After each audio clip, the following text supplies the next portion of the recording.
From the CyberHub bunker and studio, you're tuning in to the CyberHub Podcast. And now for your host and CISO, James Azar. Good morning, security gang. Hang on, I'm getting a page. I'm kidding. I'm joking. I'm not in Lebanon. All right. So good morning. Thank you all for tuning in. We've got a packed show for all of y'all today. We're going to go ahead and get this show kicked off.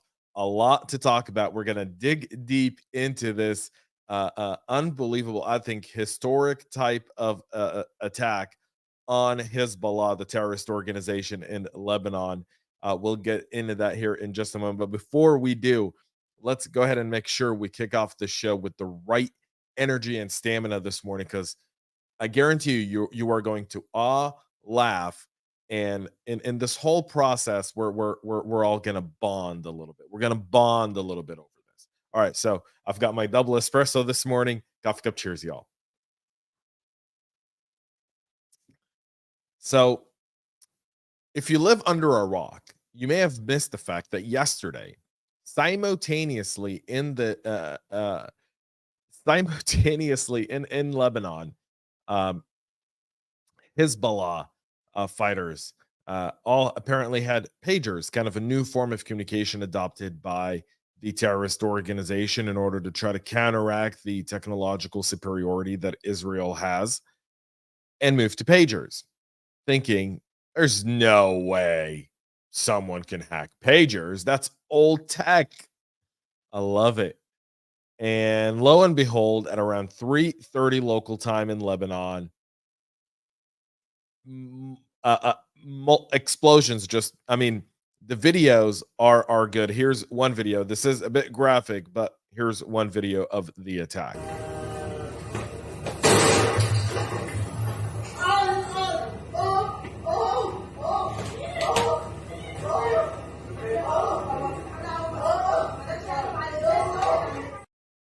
So dude was buying fruit, reminiscent of The Godfather 1, right, where he's buying oranges before he gets shot. Only there weren't assassins there. It was his pager that was essentially the notification and the messaging service that Hezbollah had. So we're going to get into what happened here. Beyond the fact that this is a bit amusing and very, very sophisticated, what really happened here is modern warfare, and it's a Stuxnet type of game-changing attack. Now, one thing I did notice is a lot of people were jumping like, this could happen to your cell phone. This could happen to a whole bunch of stuff. We're not really. So I'm not using this specific article. It's strictly a reference. I've actually collected a whole bunch of sources, including Wall Street Journal, New York Times, people I've spoken with. I've got some stuff on my phone here as well. So we're going to get into that. So here's what happened. Here's what we know, the sophistication of this attack. So 3:30 local time yesterday, Hezbollah fighters, around 5,000 of them, all carry pagers. That's their form of kind of getting messaging going on. Yesterday on the show, I didn't know this was happening, but yesterday on the show, I said the tensions between Hezbollah and Israel are at an all-time high. The chances for war were there, and this kind of felt like the first strike of it all. And so here's what we know happened based on some information that's out there that's now being released of this type of attack, and also some information that it's been shared with me through people I've spoken with over the last about 24 hours since the attack took place. About a year ago, after the October 7th attack, Hizballah entered the fight against Israel. When they entered the fight against Israel, Hassan Nasrallah, the leader of Hizballah, realized that Israel was just hunting his guys from the skies because they were using their cell phones for everything. So he needed a new method of communication. That new method of communication to communicate with the fighters and kind of send out messages, kind of think of like what football players do with a playbook, was pagers. So apparently they went on a journey, and nearly 6 months ago, they procured pagers from a Taiwanese company that they were going to supply for their fighters. And according to all intensive purposes at the moment, there was about 5,000 of these pagers that were procured for the Hezbollah fighters. That appears to be their upper command, not their kind of, this wasn't for the grunts. This was for the squadron leaders. Hezbollah is built very much like any army. They've got different squads with different territories. They've got leaders. They've got sergeants, lieutenants, and so much more. So they had all of that. These pagers were designed for those people. They weren't designed for the average fighter, meaning the people who carried them were not average fighters, but they were rather strategic for Hizballah. So there's that. Now we know a few things. They went out and they procured these pagers, likely under an alias organization, meaning I don't think Hizballah kind of called up a pager saying, "Hello, this is Hizballah terror organization. Thank you so much for bringing us in. Would like to order some pagers." It's likely that they used kind of one of their shell companies or organizations to do this. So here's what happened there. According to reports coming from the Wall Street Journal, New York Times, and many other sources, Hizballah made the order. Somewhere in there was a human intel perspective. And that's the thing about this attack. This attack carried three fundamental aspects that are essentially in the kill chain that help bring together everything. And what's the first one? Human intelligence. There were humans on the ground that were feeding the Israelis information. They were feeding people information. That information let people know. They didn't even need to know what they were doing. Someone could have said, "Yeah, we're talking to a tech company," to someone he didn't even know what was going on. Another person could have said, "Yeah, I'm going to go pick up," or "I got to pay an invoice," or whatever the case may be. Could have been different pieces. And from what I understand at the moment, these were different pieces of the puzzle from different people on the human intel side. There was the technological superiority aspect. There was the technological side to this attack, meaning understanding what they were procuring and understanding that you can go at it. Then there was the third side, supply chain interference and supply chain security. They were able to actually interject. Now we know that these pagers carried anywhere between, reports say between 3 to 5 grams of explosives. I've seen some reports say 20. I was heard it's on the smaller side, not the bigger side. If it was a 20-gram high level explosive, it probably would have killed a lot more people. As of right now, there's about 3,000 injured Hizballah operatives, and 12 have been killed because of the attack. So all in all, the situation there is, where was your pager? Where were you when it happened? And potentially your health, your personal health, and your personal health at the time. So this was the three-sprung part of this attack. So now you got to ask yourself the following question: who's running their third-party risk management program at Hizballah? Because if I'm that person, I may have been on a jet at 3:35 yesterday, leaving Lebanon, maybe in my car driving somewhere, asking asylum, because this wasn't validated. Meaning that Israel knew the entire supply chain and were able to intercept the supply chain, get their hands on those pagers, get explosives on the boards, get them back and shipped into Hizballah hands, knowing that this D-Day was going to come at some point and they were going to use them. Now, all in all, a very, very sophisticated type of attack. But there's another aspect to this. These pagers were operating on Hizballah's private communication network in Lebanon. So Hizballah is a terrorist organization that has been occupying the country of Lebanon and making it essentially uninhabitable. Lebanon's in really, really bad economic shape. Lebanon's in really, really bad socially. The social fabric of that nation is being pulled apart by Hizballah. So and they've got record inflation, record unemployment. We all remember the blast in the port of Beirut several years ago that looked like a nuclear explosion that injured thousands and killed hundreds of people in Beirut at the time. So all in all, we understand that Hizballah has a deep control, but they've also built their own communication network in Lebanon for their communication with these pagers were operating on, meaning these pagers weren't operating on a public utility type of network. They were operating on a private Hizballah communication channel. Another ding for if you're Hassan Nasrallah yesterday at 3:30 and this happens, you trust nothing around you at that point. Nothing. Because at this point, you've realized your entire communication network, everything you've kind of built in order to build resiliency is there. Also, you realize that hospitals in Lebanon cannot handle a 2,000 person mass casualty event. They can't do it. People were flying in supplies from Syria, from Iran, and from some of the terror organizations in Iraq. We're all sending in medical information, medical equipment, doctors, because they didn't have it. Meaning, if you go to war with Israel as Hezbollah, you very quickly understand that if Israel just releases 20% of its firepower, you're paralyzed because you won't have the will. And if you're a fighter in Hezbollah, that is now dropped. That's now dropped. That's been dropped. So we know this attack was three sprung. We know they were able to intercept the supply chain, understand the need, get their hands on the product. They were able to, once they got their hands on the product, they were able to install a small enough explosive on there for the day of. And then they also had to have an OTA type of trigger, meaning there was a cyber capability to this whole operation. So everyone calls it a cyber attack, but this is really a modern warfare sophisticated type of attack. The modern warfare sophisticated type of attack that we saw here is extremely significant. Extremely significant. This is groundbreaking. This is game changing. If you're Russia, if you're China, if you're the US, if you're the Europeans, if you're Hamas, if you're Iran, at this point, you're looking at these capabilities and you're sitting on your tail and you're going like, huh. The supply chain was intercepted. The OTA trigger talks about technological sophistication, meaning they had to build a trigger in the firmware on the pagers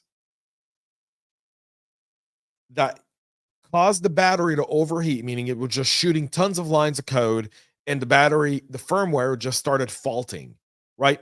That fault in the firmware got the batteries to heat up to a point where it triggered the explosion of that small explosive. And it all had to be done simultaneously. Folks, that's not chance. That's sophistication. That's planning. That's understanding the supply chain. That's understanding nation states. So when someone now tells you all technology is unhackable, I'd reference this story. I would reference this story. I would show them this story over and over and over and over and over again and say, where there's a will, there's a way. And when there's a way, there's a path. And with that path leads to this type of result that Israel allegedly, because Israel has not taken responsibility for this. Everyone's blaming Israel. Everyone's saying it's Israel. Hezbollah initially said, no, it's not Israel. Then they were like, yeah, it's kind of is Israel. And they vowed revenge, etc. As of this morning, 35 missiles were shot into the Galilee region in Israel. And by the way, that's in line with what's been happening in northern Israel since October 7th. They typically fire anywhere between 30 to 50 missiles a day into northern Israel. So it's not like they've gone bonkers. They can't go bonkers. They've likely lost 3,000 to 5,000 of some of their most important key stakeholders in any sort of battle. And so I don't know if they have an incident response plan and what that incident response plan looks like. But if you're Hezbollah, you're questioning every single piece of equipment you've got. You can't go and respond right away. You can't go to battle. Now, in Arabic, there's a word, it's called sabr. Sabr means patience, right?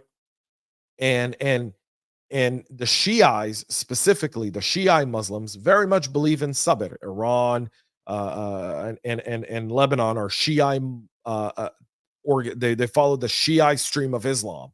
And the Shia stream of Islam talks about sabr, patience. So could they be patient? Yes. But are they going to be different? Absolutely.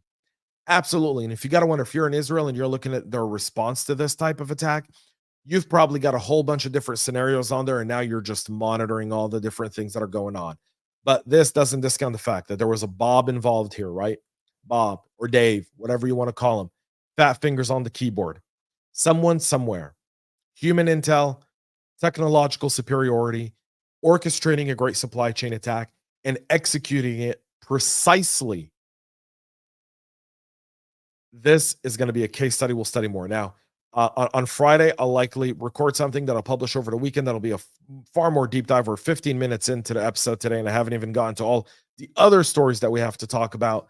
But just understand the significance of this. I'll also have some writings coming out on Substack later today, as well as over the next few days, as we kind of get more information becomes available and we're able to start mapping this. And I'll map this to the different parts of the kill chain and we can really kind of understand this. And by the way, if you're a practitioner and you're not using this story as a way to get time with your executives, um, with your board, to really evangelize some of the challenges you have within your security program with old, outdated technology, this is a great opportunity to do so, not in the FUD style, but in look when someone puts their mind to it, when they have the tools and the capabilities, what they can do. And that's a great example of trying to modernize, and not only modernize, but also secure your old technology and understand your supply chain, because your supply chain risk, folks, talk about third party supply chain risk management. You want to talk a lot about that. That's significant. All right. Today's show is brought to you by our friends over at Nudge Security. Here's a quick message from our friends at Nudge. Do you know who's experimenting with AI in your organization? Our friends over at Nudge Security have come up with a patented approach for SaaS discovery, giving you a full inventory of all apps ever introduced by anyone in your organizations, and all in minutes. This includes Gen AI applications. The best part is you don't even have to know what you're looking for. You simply do a quick one-time setup, so easy, no change management required, no browser plugins, no network proxies, no agent. Nudge Security is going to discover and categorize every SaaS and cloud account ever created by anyone in your organization. You can get a free 14-day trial today.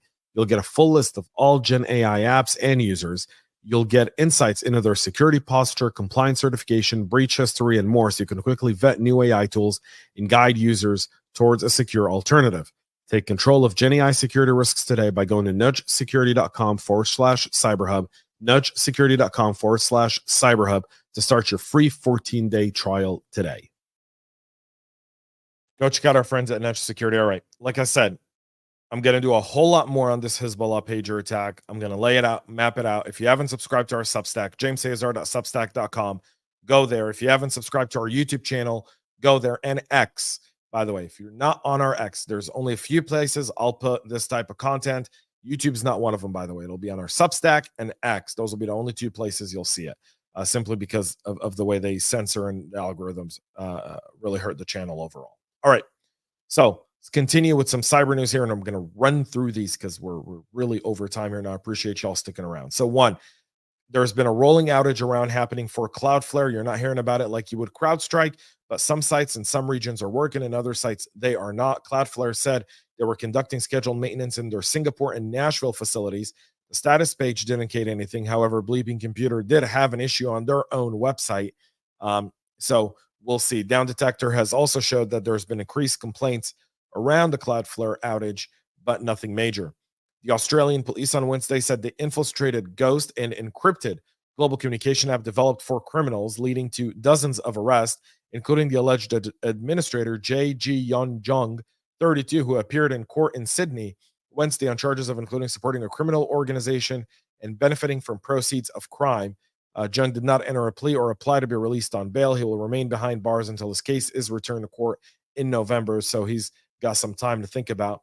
They also arrested 38 suspects in raids across 4 states in recent days, while agencies made arrests in Canada, Sweden, Ireland, Italy, as well, joining in doing so. So hundreds of criminals have been using this app. Their now app has become unavailable. Wireless carrier AT&T agreed to only pay $13 million in a breach settlement for their 2023 data breach with the Federal Communication Commission. The breach was disclosed in March of last year. So this isn't the big AT&T breach we learned about this year. This is an older one. So they've paid $13 million, likely because this next one is going to be significant. So that's a slap on the wrist. Chrome 129 is now in the stable channel with patches for 9 different vulnerabilities, including 6 by external researchers. Job well done by that group. The most severe of the externally reported flaws is a type confusion bug in the V8 JavaScript engine. That CVE is 2024-8904. So a job well done there. You want to make sure you get that updated. Roughly 9% of firmware images use non-production cryptographic keys that are publicly known or leaked in data breaches, leaving many secure built devices vulnerable to the UEFI bootkit malware attack that we talked about just two and a half months ago here on the show. CVE 2024-8105 is a supply chain attack caused by a test secure boot master key, a PK, platform key, which computer vendors were supposed to replace with their own securely generated keys, right? So even though the keys are not marked do not trust, they're often reused. That they simply don't replace them. It's the same keys. Once they're in a data breach, that key always kicks off the boot process, and hackers can take advantage of it. So that process still has not changed, with many vendors not updating their firmware images to see if they're using a test key or not using a test key. Again, going back to Hezbollah, right? Supply chain. You got to understand what you're doing. You've got to understand your boot process. You can't say you know, the thing is, you can ignore a 1% risk or a 5% risk or a 10% risk or even a 20% risk. And in most cases, depending on the risk appetite of your organization, depending on manpower, budget, and everything else, there comes a point in time where you got to take this, you got to look at it a little bit more seriously, because at the end of the day, cybersecurity is about foundation. It's about foundation. And a lot of times we miss the foundational elements of what it is that it takes to practice effective cybersecurity. And that is doing good fundamental security, rotating keys, patching our systems in time and in line, ensuring that we have good network and asset visibility, rotating passwords, using passphrases, putting MFA on endpoints. Like, all of those reduce your risk significantly before you buy any great tool out there. You need tools, especially in a world of SaaS. If you haven't done the 14-day free trial with Nudge, what are you waiting for? How do you know what SaaS applications your organization is using? They're giving you a 14-day free trial. Go use it. Get that inventory so you know what you need to defend. All right, there's that. Broadcom, for their end, are fixing a critical VMware vCenter server vulnerability that attackers could exploit to gain remote code execution on unpatched servers through a network packet. The vulnerability CVE 2024-38812 was reported by DZL security researchers during China's Matrix Cup hacking contest. It's caused by a heap overflow weakness in vCenter's DCE and RPC protocol implementation, and it affects products obtaining vCenter, including VMware vSphere and Cloud Foundation. Temu, the Chinese website that's ruining commerce altogether, is denying the fact that they have fallen victim to a breach. Allegedly, 87 million records of customer information was leaked on breach forums and put up for sale yesterday. The hacker claims that they had been able to breach Temu. However, Temu denies that, saying, we don't see this happening. Now, if you trust Temu and if you trust a hacker, you're in a world of hurt on either one of those, because I think you're going to be kind of going down the shop. It's not confirmed as of right now. No one's been able to validate those records as of yet. When more news becomes around, we'll do that. And finally, some good news for all of us that are parents. Instagram is getting ready to switch all teens into teen accounts. Starting today, teens under the age of 16 will be placed into these accounts, which come with built-in protections, safeguards that limit who can contact them, who can control the content they see. Parents will need to grant permission for teens to adjust these settings, ensure a safer digital experience for the next generation. Parents can see who's messaging their kids. They can also, Instagram's turning on its hidden word feature by default for teens, filtering out offensive comments and direct messages, helping reduce bullying. A responsible move by Instagram. Better late than never. We'll see how teens react to it. Instagram might be leading the way here. This will likely hurt some of their revenue and targeting and likely usage on platform. You'll likely see those numbers drop because teens are going to kind of fight this, under 16. And they might lean more into TikTok, maybe. But TikTok's in a battle with the US government at the moment, and we'll see how that battle kind of shapes out. This is a good move. This is a great move. It's a welcome move. Is it perfect? No. Are there flaws in there? Absolutely.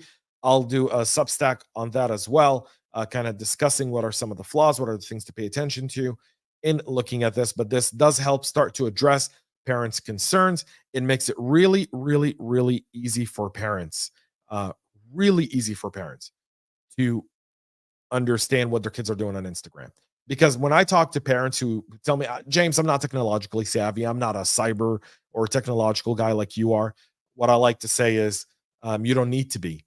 But the UI here that was built by Instagram really gives any parent the ability to be able to do that. So that's the good news. That's it for our show this morning. Sorry we've gone so long. I appreciate y'all sticking around. Numbers just keep going up of viewers here. So I appreciate y'all. Thank you. Thank you so much. Please make sure to subscribe, follow us. More news will drop. We'll be back tomorrow, 9 a.m. Eastern here with all the latest and greatest. Until then, have a great rest of your day. And most importantly, stay cyber safe. We love feedback, so make sure to connect with us on social media and subscribe to our podcast on your favorite podcast listening platform.